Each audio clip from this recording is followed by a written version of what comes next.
जी पंडित जी। बहुत अच्छा, very good.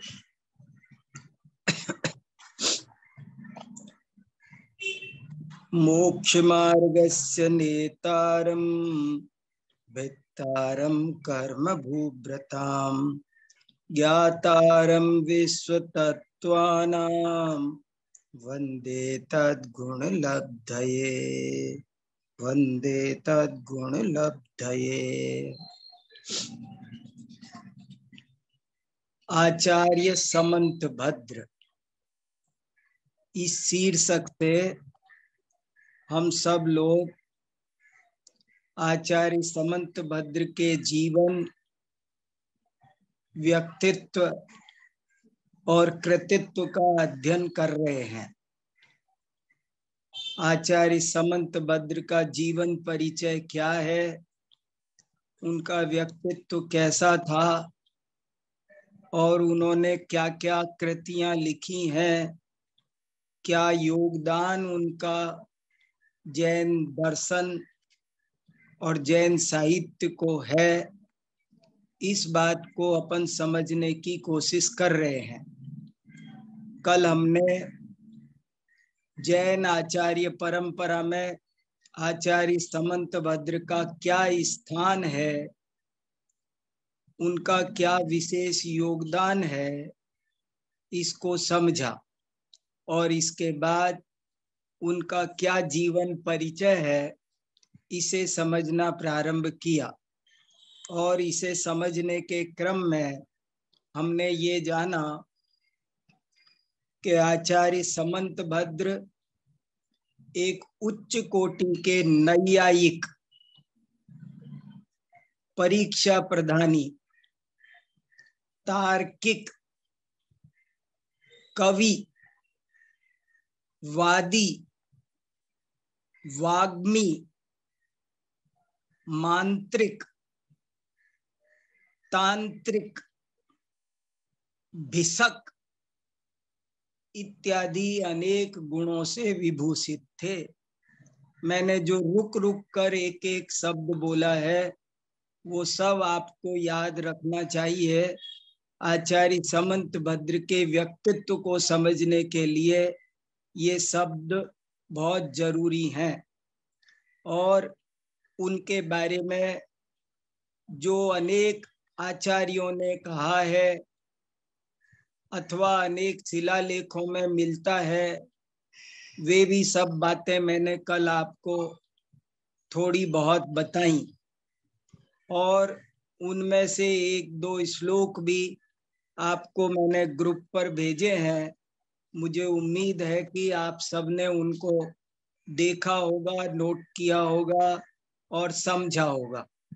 आचार्य समंत भद्र की महिमा लगभग उनके बाद लिखे गए सभी ग्रंथों में मिलती है।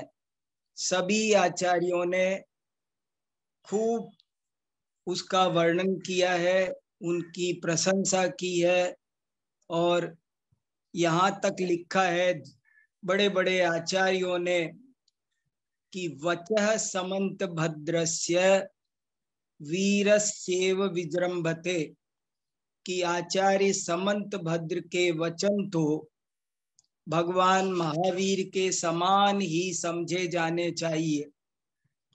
ऐसे और भी अनेक उद्धरण दिए जा सकते हैं। कली काल सर्वज्ञ, तार्किक चक्र चूड़ामणि, जिनके वचन कुमत रूपी पर्वत पर गिर जाएं तो वह चकनाचूर हो जाता है, ऐसे आचार्य समंत भद्र जैन दर्शन के चूड़ामणि हैं। आचार्य समंत भद्र का जन्म तमिलनाडु और कर्नाटक की सीमा पर बहने वाली कावेरी नदी के पास चोल वंश में, चोल वंश के राजघराने में उरगपुर नामक राज्य में उत्कलिका नामक ग्राम में आज से लगभग 1800 वर्ष पहले, आज से लगभग 1800 वर्ष पहले एक राजकुमार के रूप में हुआ था, क्षत्रिय घराने में। तब उनका नाम शांति वर्मा था और शांति वर्मा ने अपनी कुशाग्र बुद्धि से और महान गुरुओं की कृपा से नाना प्रकार की विद्याओं का, मानो सर्व विद्याओं का कोई विद्या ऐसी नहीं बची, भाषा, साहित्य, व्याकरण, दर्शन, न्याय, आयुर्वेद, ज्योतिष, मंत्र, तंत्र, साहित्य शास्त्र, ऐसी सभी विद्याओं को बचपन विद्याभ्यास के लिए बहुत अच्छा होता है। जो इस बचपन को बर्बाद कर देते हैं वे बाद में बहुत पछताते हैं। बाद में फिर वैसा विद्याभ्यास तो कभी नहीं हो सकता।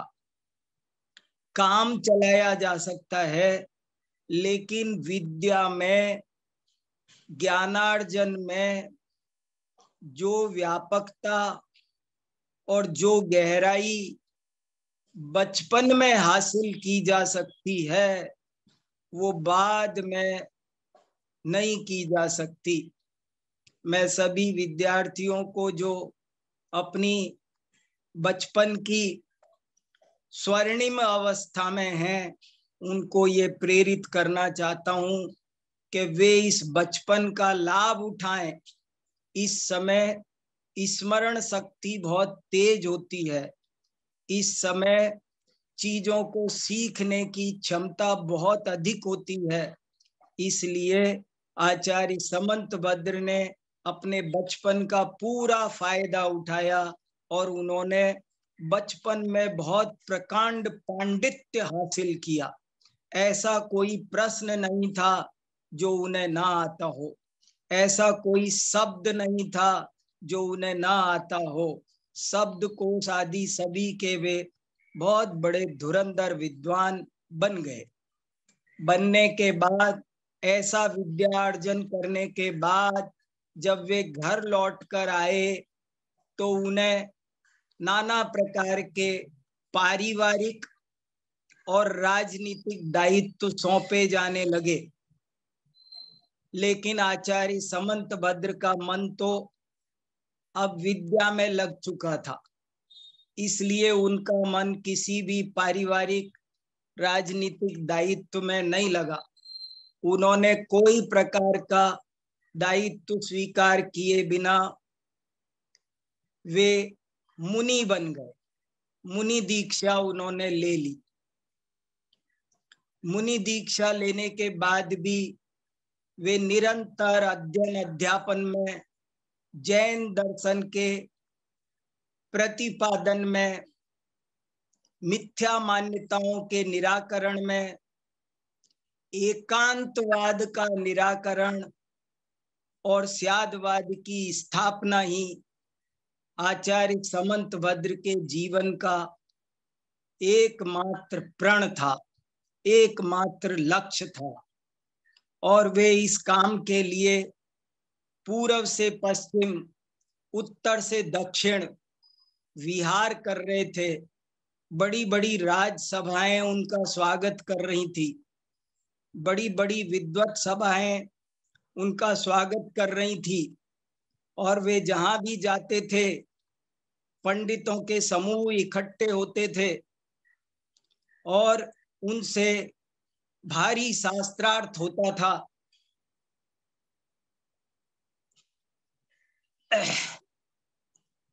और आचार्य समंतभद्र अपने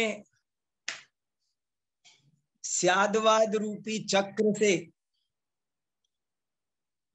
अखंड विजय प्राप्त करते चले जा रहे थे। स्यादवाद चक्रवर्ती, आचार्य समंतभद्र जब इस तरह से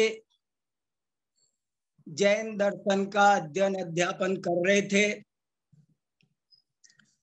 तभी अचानक उनके शरीर में रोग उत्पन्न हुआ, भस्मक व्याधि। और वह कैसे भी शांत नहीं हो रहा था। तब उन्होंने अपने गुरु से कहा कि मुझे सल्लेखना लेने की अनुमति दी जाए। लेकिन उनके गुरु सल्लेखना शास्त्र के बहुत अच्छे जानकार थे, इसलिए उन्होंने इसे उचित नहीं समझा और उन्होंने कहा कि तुम अपना इलाज करो, दीक्षा छेद करके इलाज करो। आचार्य समंतभद्र ने दीक्षा छेद दी और जब कल हम चर्चा कर चुके थे, इसलिए मैं शॉर्ट में आगे बढ़ता हूं। उन्होंने दीक्षा छेदी, लेकिन उनको पता नहीं क्या परिस्थिति, मजबूरी, कैसी घटना घटी कि उनको एक शिवालय में शरण लेनी पड़ी। और उस शिवालय में उन्होंने शिव जी के प्रसाद को छुप करके स्वयं खाया और अपना रोग शांत किया। रोग शांत हुआ, तब उनकी ये चोरी पकड़ी गई और पकड़ने के बाद में राजा ने उन्हें शिव पिंडी को नमस्कार करने का दंड दिया। लेकिन कहते हैं कि वो शिव पिंडी फट गई और उसके स्थान पर चंद्रप्रभ तीर्थंकर की प्रतिमा प्रकट हो गई। मैंने कल आपको ग्रुप पर चंद्रप्रभ भगवान की शिव मंदिर की मूर्ति का चित्र भी भेजा है, आपने देखा होगा, वो भी आप देखिए। जो लोग ग्रुप में नहीं हैं वे ग्रुप में जुड़ जाना, क्योंकि ग्रुप में मैं ये सब सामग्री आपको भेजता जा रहा हूं और आप उस सब को देखते चलेंगे तो बहुत लाभ होगा। इसके बाद में आचार्य समंतभद्र ने उस राजा को भी शैव मत का त्याग करके जैन मत में लगा लिया। राजा जैन हुआ, पूरी नगरी जैन हुई और ये एक उस युग की क्रांतिकारी घटना घटी। जब उनका भस्मक व्याधि रोग शांत हुआ तो उन्होंने फिर से दीक्षा में उपस्थापना की। छेदोपस्थापना जैन धर्म का प्रायश्चित्त शास्त्र का एक बहुत सुंदर शब्द है, बहुत ही बढ़िया, प्यारा और बड़ा सारगर्भित शब्द है, छेदोपस्थापना। छेदोपस्थापना का मतलब होता है जब व्रत ना निभे तो छेद कर दिया जाए, और जब परिस्थिति ठीक हो जाए तो फिर से उस व्रत में स्थापित हो जाया जाए। इसका नाम है छेदोपस्थापना। तो उन्होंने फिर से मुनि दीक्षा धारण की। मुनि दीक्षा धारण करके अब उन्होंने साहित्य लेखन का कार्य प्रारंभ किया। अब आचार्य समंतभद्र तेजी से ग्रंथ लेखन का कार्य करने लगे। श्रवण बेलगोला में भी आचार्य समंतभद्र के चरण चिन्ह पाए जाते हैं। माना जाता है कि वे यहाँ बहुत दिन रहे थे और यहाँ पर भी उन्होंने कुछ ग्रंथों की रचना की थी। आचार्य समंतभद्र ने कितने ग्रंथ लिखे इसकी हमारे पास कोई गिनती नहीं है, लेकिन उन पर सबसे ज्यादा रिसर्च आचार्य समंत भद्र पर सबसे ज्यादा रिसर्च आधुनिक युग में यदि किसी विद्वान ने की है तो उस विद्वान का नाम है जुगल किशोर मुख्तियार। पंडित जुगल किशोर मुख्तियार एक बहुत बड़े विद्वान हुए हैं, जो बहुत बड़े वकील थे, लेकिन सारी वकालत छोड़कर जब उन्होंने समंत भद्र को पढ़ा तो उनको समझ में आया कि इनसे बड़ा वकील कोई नहीं है, और उन्होंने सारी वकालत छोड़कर अपना सारा जीवन आचार्य समंत भद्र को पढ़ने पढ़ाने में लगा दिया। उन्होंने समंत भद्र के नाम पर पत्रिका निकाली, संस्थान बनाया, और एक ये बहुत सुंदर ग्रंथावली प्रकाशित की। ये एक बहुत, जिन्हें समंत भद्र को पढ़ना है वे इस ग्रंथावली को जरूर कहीं से प्राप्त करके पढ़ें। समंत भद्र ग्रंथावली, आचार्य समंत भद्र के सभी ग्रंथ जो आज उपलब्ध हैं वे सब ग्रंथ इसमें बिना टीका के। इन ग्रंथों की टीकाएं तो बहुत बहुत और आचार्यों ने लिखी, लेकिन जो समंत भद्राचार्य ने अपने हाथ से अपनी लेखनी से लिखा वो सब इसमें है, हिंदी अनुवाद के साथ में है, और ये मेरी अत्यंत प्रिय पुस्तक है। मैं इसको बार बार पढ़ता हूं तो इसमें उनकी सब रचनाएं दी गई हैं, लेकिन इनके अलावा भी बहुत सारी रचनाएं ऐसी है जो अप्राप्त हैं, अज्ञात हैं, या जिनकी पांडुलिपियां मिल नहीं रही है, ऐसी कोई बात उसके साथ है। लेकिन रचनाएं समंत भद्र ने, ऐसा लगता है कि आचार्य समंत भद्र ने, जहां तक मेरा अनुमान है, लगभग 20 ग्रंथ लिखे हैं। आचार्य समंत भद्र ने, मैंने जो स्टडी की है उस हिसाब से आचार्य समंत भद्र ने करीब 20 ग्रंथ लिखे हैं। 20 ग्रंथों में से आज की तारीख में 5 ग्रंथ मिलते हैं। देखो तो सही, ये हम लोगों ने, हमारा सिक्योरिटी प्लान कितना कमजोर है कि इतने बड़े आचार्य की इतनी कृतियां हमको मिलती नहीं है। आज 5 कृतियां मिलती हैं, तो सबसे पहले तो आप उन 5 कृतियों के नाम नोट कर लें। नंबर 1, रत्नकरंड श्रावकाचार। पहली कृति का नाम है रत्नकरंड श्रावकाचार। ये श्रावकाचार का जरूर ग्रुप पर भी हम आपको इन रचनाओं के नाम, आप लिखो भैया, ज्यादा फायदा होगा लिखोगे तो ज्यादा लाभ होगा, हम ग्रुप पर भी भेज देंगे, कोई बात नहीं। तो पहला ग्रंथ है रत्नकरंड श्रावकाचार। रत्न माने सम्यक दर्शन, सम्यक ज्ञान, सम्यक चारित्र, जिसमें इन 3 रत्नों का वर्णन है और श्रावकाचार की प्रधानता से वर्णन है। श्रावक का आचरण कैसा होना चाहिए। संसार में एक भी जैन मंदिर ऐसा नहीं मिलेगा जिसमें रत्नकरंड श्रावकाचार नहीं मिला हो, नहीं मिलता हो। आपको एक भी विद्यालय ऐसा नहीं मिलेगा जहां रत्नकरंड श्रावकाचार कोर्स में न हो। शायद ही कोई स्वाध्याय करने वाला व्यक्ति ऐसा मिलेगा जिसने रत्नकरंड श्रावकाचार न पढ़ा हो। रत्नकरंड श्रावकाचार श्रावकाचारों में सबसे पहला है। आज की तारीख में जैन धर्म में 36 श्रावकाचार के ग्रंथ मिलते हैं, 36 ग्रंथ मिलते हैं श्रावकाचार के आज की तारीख में, और वे सभी जैन संस्कृति संरक्षक संघ सोलापुर से छपे हैं। लेकिन सबसे प्राचीन श्रावकाचार, यदि कोई पूछे सबसे पहले श्रावकाचार किसने लिखा, तो वो नाम आएगा आचार्य समंत भद्र का।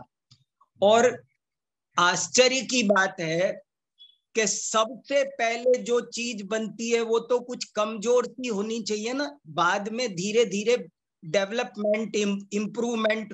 पहला कंप्यूटर अब बढ़िया होगा या आज जो बन रहा है वो बढ़िया होगा? लेकिन ये एक आश्चर्य की बात है कि समंतभद्र का श्रावकाचार, रत्नकरंड श्रावकाचार पहला श्रावकाचार है, लेकिन अभी भी 36 पर भारी है। उस जैसा श्रावकाचार दूसरा नहीं है। ये इसका योगदान है। ये एक आश्चर्य है इस धरती का कि उन्होंने कैसा लिखा कि अभी तक भी उसकी टक्कर का कोई नहीं। वो अनुपम है, वो बेजोड़ है। तो ऐसा वो रत्नकरंड श्रावकाचार, 150 श्लोक उसमें है। ज्यादातर श्लोक अनुष्टुप हैं, लेकिन कुछ श्लोक आर्या छंद में भी लिखे हैं। 1-2 वसंत तिलका है, 2 या 3 ही वसंत तिलका है, 10-12 आर्या छंद है और बाकी के सब अनुष्टुप छंद हैं। और बहुत ही प्यारा, अद्भुत तो नाम है, अद्भुत विषय है, पठनीय, जीवन को पापों से बचाने वाला ये अद्भुत ग्रंथ है रत्नकरंड श्रावकाचार। जिन्होंने नहीं पढ़ा हो उन्हें अवश्य पढ़ना चाहिए। न केवल पढ़ना चाहिए, आज की तारीख में भी आपको भारत में लगभग 1000 लोग ऐसे मिल जाएंगे जिनको पूरा रत्नकरंड श्रावकाचार कंठस्थ है।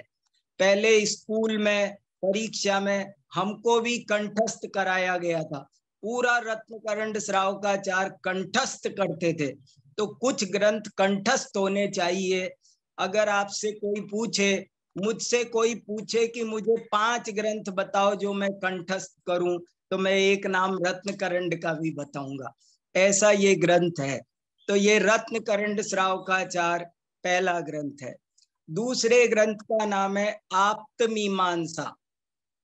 आप्तमीमांसा, आप्त माने वीतराग, सर्वज्ञ और हितोपदेशी देव। अरिहंत का दूसरा नाम आप्त है। अरिहंत जैन परंपरा में ही प्रचलित शब्द है और आप्त एक ऐसा शब्द है जिसको सभी मानते हैं, इसलिए उन्होंने अरिहंत की बजाय आप्त शब्द चुना। और उसमें आप्त किसे कहते हैं? जो वीतराग हो, सर्वज्ञ हो और हितोपदेशी हो। इन 3 गुणों का जो धारक हो उसे आप्त कहते हैं। और वह कौन है, कैसा है, इस विषय की मीमांसा, मीमांसा माने विश्लेषण, विचार, जिस का विचार विमर्श जिस ग्रंथ में किया गया हो वो आप्त मीमांसा है। इसमें 114 कारिकाएं हैं, अनुष्टुप छंद है, न्याय शास्त्र का धुरंधर ग्रंथ है। इस पर बड़े बड़े आचार्यों ने बड़ी बड़ी टीकाएं लिखी है। आचार्य अकलंक ने इस आप्त मीमांसा पर एक अष्टसती नाम की टीका लिखी है, अष्टसती। और फिर उसके बाद एक आचार्य विद्यानंदी हुए, उन्होंने इस पर एक अष्टसहस्री लिखी है। अष्टसहस्री में 8000 श्लोक हैं, अष्टसती में 800 श्लोक थे, आप्त मीमांसा में 114 श्लोक थे। 114 श्लोक का विस्तार अकलंक ने 800 श्लोकों में किया और आचार्य विद्यानंद स्वामी ने उस विस्तार को 8000 श्लोक तक ले गए। इस ग्रंथ पर और भी बहुत सारी हिंदी में, संस्कृत में, कन्नड़ में, राजस्थानी में कई टीकाएं मिलती है। अनेक पद्यानुवाद मिलते हैं, अनेक प्रश्नोत्तरियां मिलती है। और ये भी सभी विश्वविद्यालयों में पढ़ाया जाने वाला एक बहुत महत्वपूर्ण ग्रंथ है आप्तमीमांसा। तीसरे ग्रंथ का नाम है युक्त्यनुशासन। युक्त्यनुशासन, युक्त्यनुशासन, युक्ति युक्ति प्लस अनुशासन, दो शब्दों की यण संधि होकर के नाम बना युक्त्यनुशासन। युक्ति प्लस अनुशासन, युक्त्यनुशासन। युक्ति और अनुशासन मिल करके शब्द बना है युक्त्यनुशासन। और आपको हमको ये याद रखना चाहिए, समझना चाहिए। देखो समंत भद्राचार्य ने कैसे जैन दर्शन को विश्व दर्शन बनाया। देखो हर आचार्य का अपना अपना कुछ विशेष योगदान है। वैसे तो सबका एक कॉमन योगदान है कि उन्होंने स्वयं भी आत्महित किया और दूसरों को भी आत्महित कराया, लेकिन हर आचार्य का कुछ अपना स्पेशल कंट्रीब्यूशन है। तो आचार्य समंत भद्र का क्या अपना स्पेशल कंट्रीब्यूशन है, कोई मेरे से पूछे तो मैं कहूंगा जैन दर्शन को अन्य दर्शन के धुरंधर विद्वानों के बीच रखना और स्वीकृत करवाना, ये आचार्य समंत भद्र का विशेष योगदान है। आचार्य समंत भद्र ने अन्य दार्शनिकों के बीच में, औरों के बीच जाना बहुत कठिन है दोस्तों, औरों के बीच जाना, और औरों के बीच भी सामान्य जनरल पब्लिक के बीच नहीं, उनके जो चोटी के धुरंधर है, उन चोटी के धुरंधरों से बात करना कि तुम क्या कहते हो, मेरे से बात करो, और उसको जैन तत्वज्ञान स्यादवाद दर्शन का उपासक बना देना, ये समंत भद्र का बहुत बड़ा योगदान है। ये काम शायद ही कोई कर पाया हो। तो उनकी कला कैसी थी आप युक्ति अनुशासन में देखेंगे। युक्ति अनुशासन, उन्होंने जैन शासन का नाम बदला। देखो चीजों को, जैन दर्शन की ये विशेषता है कि जैन दर्शन किसी नाम पर लड़ाई नहीं करता। जैन दर्शन व्यक्तिवादी नहीं है, वस्तुवादी है। जैन दर्शन गुणवादी दर्शन है। इसलिए वो क्या करता है, आपको नाम से हेट है तो नाम की बात छोड़ो, आपको नाम से नफरत है तो नाम की बात छोड़ो, लेकिन बात की बात करो, गुणों की बात करो। तो ये जैन दर्शन की विशेषता है। वो वस्तु सहाओ धम्मो कहता है। इसीलिए आचार्य समंत भद्र ने जैन शासन पढ़ा रहा हूं तुमको ऐसा नहीं कहा, बल्कि मैं तुमको युक्ति अनुशासन पढ़ा रहा हूं कहा। देखो जैन शासन का नाम बदला। जैसे आप किसी के पास जाओ, नॉन जैन के पास, और उससे कहो कि मैं आज तुझे जैन धर्म सिखाऊंगा, तो वो कहेगा मुझे क्या लेना देना। लेकिन अगर आप उससे कहें कि मैं तुझे सत्यवाद सिखाता हूं, आज मैं तुझे सत्य धर्म सिखाता हूं, तो वो कहेगा बताओ समझाओ। ऐसे ही उन्होंने जैन शासन का ही नाम रखा युक्ति अनुशासन, क्योंकि जैन शासन की ये विशेषता है कि वो युक्ति पर खड़ा है। युक्ति अनुशासन, जिसका शासन युक्ति के पीछे चलता है। अनु माने पीछे पीछे, अनु माने राम गमन करते थे, सीता अनुगमन करती थी। गमन और अनुगमन में क्या फर्क है? चलना गमन है और पीछे पीछे चलना अनुगमन है। तो युक्ति अनुशासन, जिसका शासन युक्ति के पीछे चलता है। जैसे अपन रोज बोलते हैं कि युक्ति मद वचनम यस्य तस्य कार्यः परिग्रह। तो समंत भद्र ने जैन दर्शन की प्रतिपादक इस पुस्तक का नाम रखा युक्ति अनुशासन। बहुत ही अच्छा युक्ति अनुशासन नाम का ये ग्रंथ है। इसमें करीब 100 श्लोक है, 1-2 कम ज्यादा है। ये युक्ति अनुशासन में 1 सेकंड, टोटल 64 ही है, ज्यादा नहीं है। 64 श्लोक है युक्ति अनुशासन में। बहुत कम श्लोक है लेकिन बड़ा अच्छा ये ग्रंथ पढ़ने लायक है। फिर स्वयंभू स्तोत्र, उनकी चौथी रचना का नाम है बृहत स्वयंभू स्तोत्र। बृहत स्वयंभू स्तोत्र, बृहत माने विशाल, स्वयंभू माने तीर्थंकर, स्तोत्र माने स्तुति। स्वयंभू शब्द भी अद्भुत है। तीर्थंकरों के लिए स्वयंभू शब्द देना ये भी बहुत बड़ा अर्थ रखता है। स्वयं भवतीति स्वयंभू, तीर्थंकर को स्वयंभू कहते हैं। क्यों कहते हैं? क्योंकि तीर्थंकरों का ऐसा नियोग है कि वे जीवन में जो कुछ होते हैं स्वयं होते हैं, उनको कोई दूसरा नहीं बनाता। कहते हैं हमको आपको सबको कोई कुछ बनाता है, कोई पढ़ाता है। मुझे कितने गुरुओं ने पढ़ाया है तब जाके 2 शब्द कुछ समझ में आने लगे हैं। तो हमारे को गुरु की जरूरत है। हमें कोई भी काम करना हो तो दूसरे की सहायता की जरूरत पड़ती है। अरे कभी भी जरूरत ना पड़े किसी को तो भी कम से कम दीक्षा लेते समय तो गुरु की जरूरत पड़ती ही पड़ती है। बिना गुरु के दीक्षा तो नहीं होती। लेकिन तीर्थंकरों के साथ ऐसी बात नहीं है। तीर्थंकर जब दीक्षा लेते हैं तब भी वे स्वयं ले लेते हैं, उनको किसी गुरु की जरूरत नहीं पड़ती है। इसलिए तीर्थंकरों को क्या कहा जाता है?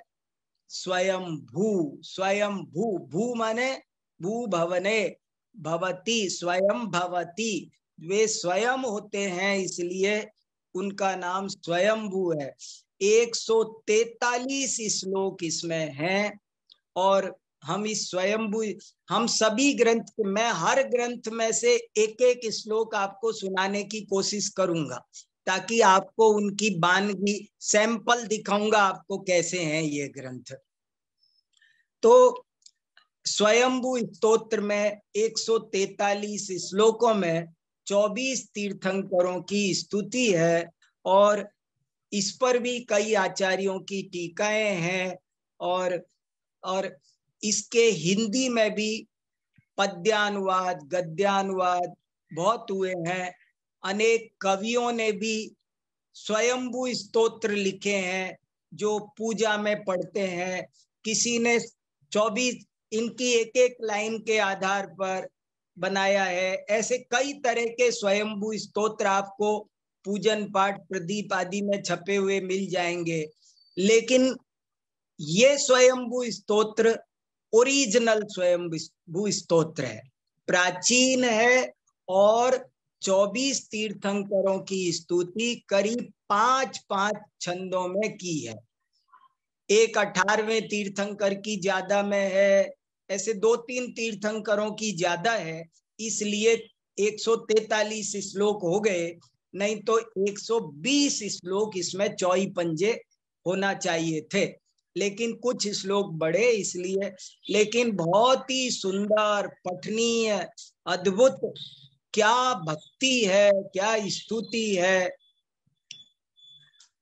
फिर 5वें ग्रंथ का नाम है स्तुति विद्या।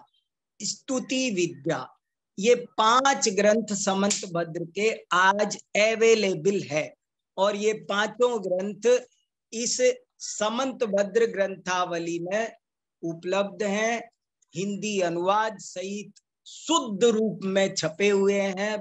शुद्ध छपना, शुद्ध अनुवाद होना, ये भी बड़ा कठिन काम है। तो ये ग्रंथ मुझे इसलिए प्रिय है, शुद्ध है, अनुदित है और 5 के 5 ग्रंथ इसमें पाए जाते हैं। स्तुति विद्या, स्तुति विद्या का दूसरा नाम जिन शतक भी है। स्तुति विद्या का दूसरा नाम जिन शतक। जिन शतक नाम इसलिए है क्योंकि इसमें 100 श्लोक हैं और 100 श्लोकों में स्तुति की गई है। देखो, हम इन 5 रचनाओं को पढ़कर ये भी बात समझ रहे हैं कि समंत भद्राचार्य ने स्तुति परक ग्रंथ ज्यादा लिखे। 5 में से 1 ग्रंथ तो है श्रावकाचार्य का और 4 ग्रंथ हैं स्तुति के। आप्तमीमांसा, युक्ति अनुशासन, जिन शतक और क्या स्वयंभू स्तोत्र। ये चारों ग्रंथ स्तुति के ग्रंथ हैं। एक शब्द बहुत प्रसिद्ध है, नोट कर लेना चाहिए। आचार्य समंत भद्र आद्य स्तुतिकार माने जाते हैं। आद्य स्तुतिकार। आद्य माने सर्वप्रथम, सबसे पहले।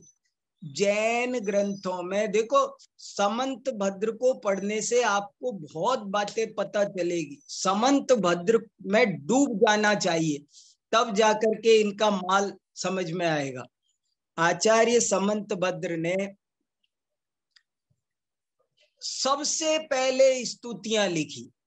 जैन धर्म में स्तुति क्यों की जाती है, किसकी की जाती है, कैसे की जाती, इन्होंने लिखा है स्वयंभू स्तोत्र में कि 4 चीजें जानना जरूरी है। स्तुत्य, स्तोता, स्तुति और स्तुति फल। 4 चीजें जाने बिना कभी कोई स्तुति कर नहीं सकता। कौन कौन 4 चीज? नंबर 1 स्तुत्य। स्तुत्य, स्तुत्य माने पूज्य, जिस स्तुति के योग्य। स्तुति का पात्र कौन है उसको कहते हैं स्तुत्य। स्तोता, स्तोता माने स्तुति करता। स्तुति कौन करे? वो स्तोता। स्तुति माने वो गुणों का अनुराग, गुणों का अभिव्यक्तिकरण। और एक बात सुनो आप, बहुत अच्छी। एक होती है भक्ति, एक होती है स्तुति, एक होती है पूजा, एक होता है प्रणति, एक होता है जाप। ये सब वंदना, नमन, ये सब पर्यायवाची नहीं है। इन सब में थोड़ा थोड़ा अंतर है। भक्ति हृदय में रहती है, स्तुति वाणी में रहती है। देखो, बड़ी जानने योग्य बातें हैं। भक्ति की क्या परिभाषा है? एक कोई भी पूछे तो तुरंत निकलना चाहिए हमारे मुंह से। भक्ति किसे कहते हैं? गुणेषु अनुरागो भक्ति। गुणेष्वनुरागो भक्ति। गुणों के प्रति जो अनुराग पैदा होता है, जो मेरे दिल में गुणों के प्रति प्यार है, बहुमान है, मेरे दिल में जो बहुमान है गुण, वाह क्या वीतरागता, वाह क्या सर्वज्ञता, ये जो मेरे हृदय में बैठी हुई भावना है, इस भावना का नाम भक्ति है। और वो भक्ति जब शब्द धारण करके मुंह से निकलती है तो उसका नाम होता है स्तुति। समझ में आया? जिस दिन मौन व्रत हो उस दिन स्तुति नहीं हो सकती है। मौन रह के भक्ति हो सकती है, स्तुति नहीं हो सकती। स्तुति के लिए बोलना अनिवार्य है और प्रणति के लिए हाथ जोड़ना अनिवार्य है। बोल, मन में बहुमान आया तो भक्ति, मुंह से अक्षर निकले तो स्तुति, हाथ जुड़ गए तो प्रणति, सिर भी झुक गया तो वंदना, और हाथ में सामग्री आ गई तो पूजा। बिना सामग्री के पूजा नहीं होगी, सामग्री तब आए जब पूजा। ऐसे हर शब्द में, संस्कृत में एक सूक्ति है, शब्द भेदात अर्थ भेदा। अगर शब्द अलग हैं तो समझो उसका अर्थ भी अलग है। तो इस तरह इनके बहुत सारे उपलब्ध रचनाएं ये है। अनुपलब्ध रचनाओं की चर्चा हम बाद में करेंगे। अभी आपको किसी को कुछ पूछना हो तो हमारे पास अब 4 मिनट बाकी है।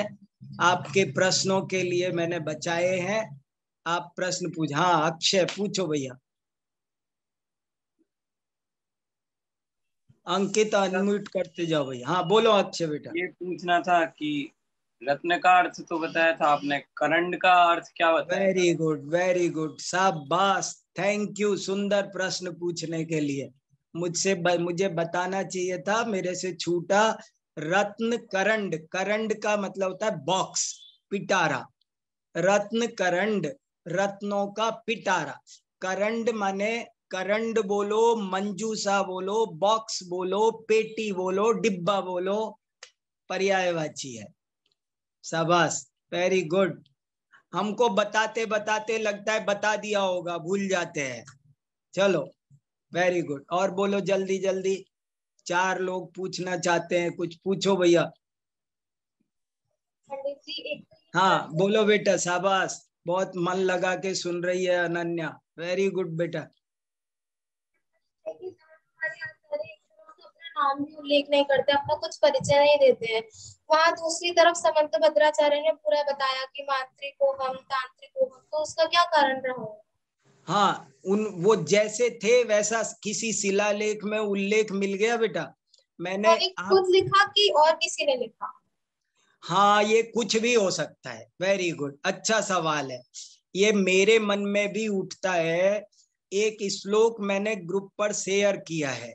उस श्लोक में वो कहते हैं कि मैं ऐसा हूं, मैं वैसा हूं, मैं मांत्रिक हूं, मैं तांत्रिक हूं। तो ये मैं कभी कभी सोचता था कि क्या ये श्लोक उन्होंने स्वयं लिखा होगा, ऐसा अपना आत्म प्रशंसा का मैं बहुत बड़ा हूं। तो 2 बातें हो सकती है।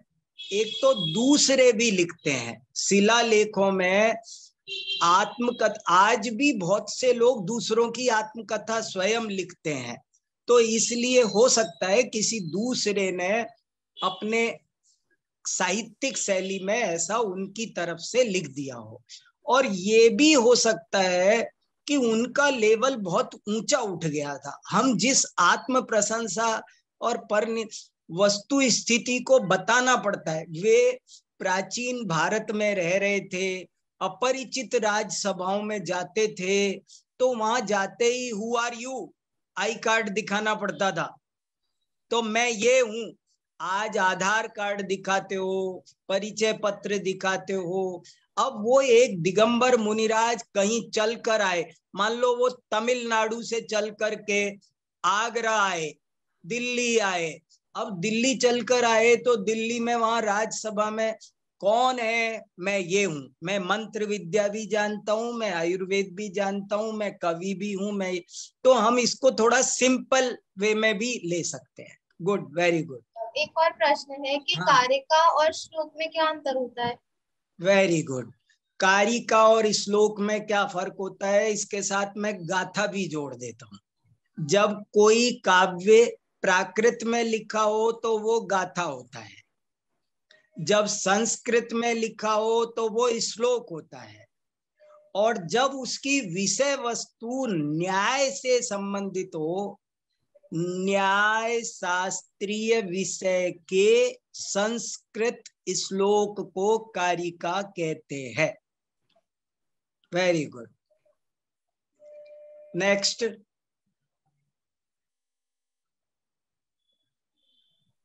हाँ डोली। सर, आपने जैसे बताया कि वे सर्वप्रथम स्तुतिकार थे। उन्होंने हाँ ऐसी 4 बातें बताई थी। पहला आपने कहा स्तुत्य, फिर हाँ दूसरा होता है स्तोता, हाँ फिर तीसरा होता है स्तुति, हाँ, और चौथा आपने क्या बताया था? स्तुति फल, स्तुति स्तुति। फल। सर, पर स्तुति फल मतलब ये स्तुति करने से क्या लाभ होगा, वो सब आता है उसमें? हाँ देखो फिर बताता हूँ, बहुत इंपॉर्टेंट क्वेश्चन आपने पूछा। आचार्य समंत भद्र ये कहना चाहते हैं कि अगर आप सही जैन धर्म के हिसाब से स्तुति करना चाहते हो तो आपको 4 बातें सही जानना जरूरी है। पहले तो किसकी पूजा करनी किसकी नहीं करनी, पहले तो ये डिसाइड करो पूज्य कौन है कौन नहीं है। फिर पूजा करने वाला कैसा होना चाहिए ये डिसाइड करो। फिर पूजा माने क्या होता है वो डिसाइड करो। स्तुति पूजा का मीनिंग क्या वो डिसाइड करो। और बाद में उस पूजा का फल क्या, फायदा क्या। अगर तुम पूजा करके पैसा चाहते हो, सांसारिक वैभव चाहते हो, तुम समझते हो कि महावीर जी जाऊंगा तो बच्चे मिलेंगे, मेरा व्यापार चलेगा, तो तुमने फिर गड़बड़ कर दी।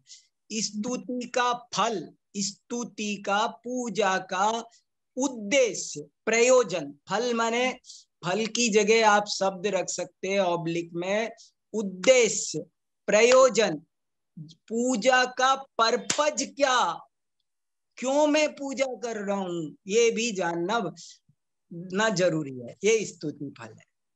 सर पर अभी अब जैसे हम सीख रहे हैं तो ये तो पता है कि ये सब गलत है, मांगना करना वो सारी इच्छाएं रखनी गलत है। हाँ पर अब जैसे पढ़ रहे हैं तो अंदर से चेंजेस आते हैं और जो हाँ पढ़ रहे हैं वो सब सही लग रहा है। हाँ पर पूजनीय है क्यों है, क्योंकि वितरागी है जीव और सर्वज्ञ है। ये हाँ दो बहुत बड़े लक्षण है पूजनीय, मतलब पूजनीय बनने के लिए। हाँ तो वो नेचुरली अंदर सही लग रहा है तो पूज रहे हैं और कोई हाँ अपेक्षाएं नहीं है तो। हाँ नहीं, अगर कोई अपेक्षा नहीं है तो इतनी वंदे तद्गुण लब्धये, स्तुति फल को अगर मैं एक छोटी सी लाइन में शास्त्र के अनुकूल बोलूं तो ये बोलूंगा वंदे तद्गुण लब्धये। हम जब पूजा करें तो हमको ये पता होना चाहिए कि हम भी वीतरागता, सर्वज्ञता और हितोपदेशिता की प्राप्ति के लिए ही पूजा कर रहे हैं।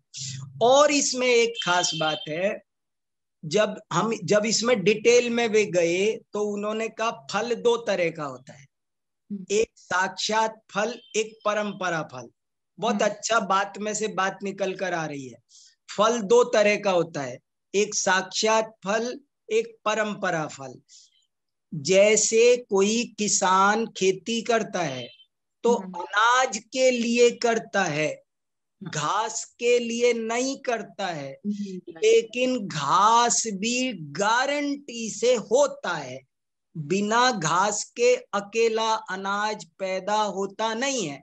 ऐसे ही जो लोग भगवान की भक्ति करते हैं उनका पर्पज वीतरागता ही होता है, पर्पज दूसरा नहीं होता है, लेकिन लौकिक लाभ भी गारंटी से होते ही होते हैं।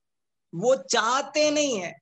अगर किसान घास चाहे तो हो नहीं। इस मामले में मुझे ज्यादा समझाने का समय नहीं, पर मैं आज आपको ग्रुप में अपना 2 पेज का एक छोटा सा लेख है स्तुति भक्ति पर, और आप उसे पढ़ सकें तो पढ़ लेना। बहुत बढ़िया 2 ही पेज का लेख है। और मैंने ये जो प्रश्न पूछा है वो बहुत अच्छा है। मैं 1 घंटे बोलता हूँ इस पर, उसको मैंने 2 पेज में लिखा है, आप उसको पढ़ लेना। वेरी गुड, धन्यवाद। मेरे ख्याल से समय हो रहा है। हम क्या करेंगे, अभी मुझको भी कल के भी 2 प्रश्न रह गए थे और आपको भी जो पूछने, हम कल प्रश्न ले लेंगे क्योंकि आपकी नेक्स्ट क्लास है ना। जी भाई साहब। ठीक है, हम जिनके प्रश्न बचे हैं उनको कल लेंगे, जरूर लेंगे। Very good, thank you. जय जिनेन्द्र। जय जिनेन्द्र।